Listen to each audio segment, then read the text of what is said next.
Welcome to the Quilt Addicts Anonymous block of the month. I'm Stephanie Sebbing. We're working on the November block today. This is the second to last pattern that we have for the entire year, and then our quilt is ready to put together. And stay tuned. Next month we're going to have a contest. For those of you who have been following along, you have a chance to win some free stuff to help finish your quilt.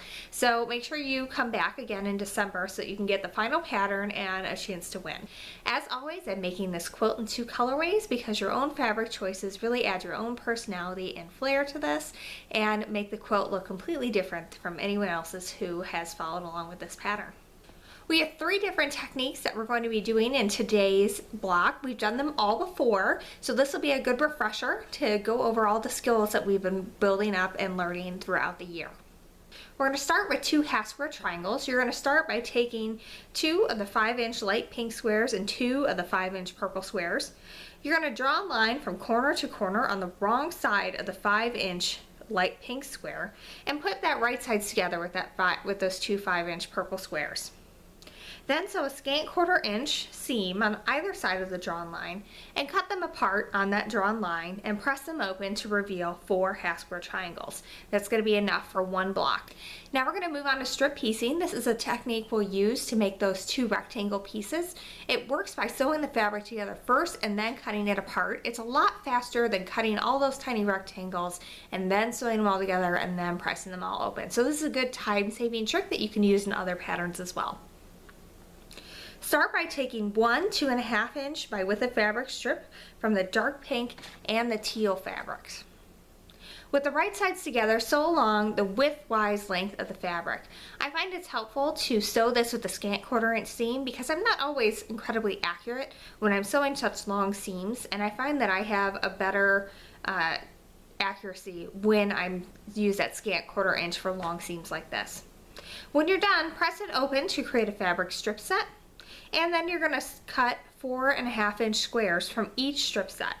And when you're cutting this, you want to make sure that you have an inch line of your ruler lined up with that seam line because that's what you want to be square. It really doesn't matter what's going on the top and the bottom of your strip set. It's just where that seam line is that makes it square or not. Alright, now we're on to the 1/4 square triangles. We've done these a couple times before, but it's always good to have a good refresher. And so what you're going to do is you're going to select 2 of the 5.25 inch purple squares and 2 5.25 inch teal squares. You're going to draw a line from corner to corner on the wrong side of whichever square is lighter for you and that you can see with your marking tool. Now sew a scant 1/4 inch on either side of that drawn line, cut them apart on the drawn line, and press them open to reveal 4 half square triangles. You absolutely do not want to square the triangles up yet. We're going to wait till the very end to do that.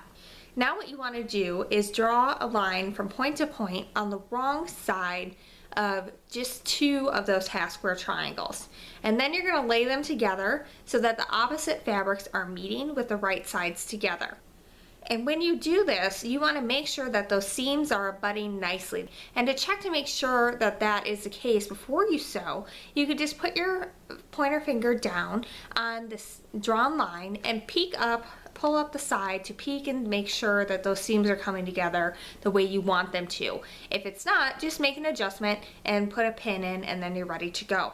Now sew a scant 1/4 inch seam on either side of that drawn line. You want to cut open that 1/4 square triangle on the drawn line and then press it open to reveal your 1/4 square triangles. Now when you do this, you'll have all 4 1/4 square triangles, but you only need 1 per block, so you can just go ahead and set aside the other 3 for now.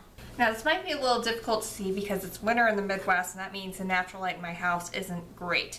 But when you square up your 1/4 square triangle, you want to look for a few things here. You want to put the 45-degree line of your ruler along one of your seam lines here. And you want to make sure that that is coming out right at the point of one of these squares. And then you want to make sure that 4.5 on the bottom is also coming out at the point of one of those squares. And then you can cut going up like that. And sometimes these are just a hair off. They don't come out perfectly square. If that's the case, as long as you are under 1/4 of an inch or 1/8 of an inch off, you're all right. If you're more than that, then you have to start over. But go ahead and just work it one corner at a time, getting everything in line. Now go ahead and arrange the units we've created according to the diagram on your free printable instructions available on craftsy.com. And when you sew these together in rows, make sure you are pressing toward the center seam, and that will make sure that all of our blocks abut nicely when we have the final border put together next month. Thanks for following along. I'm Stephanie Sebing from Quilt Addicts Anonymous, and happy quilting!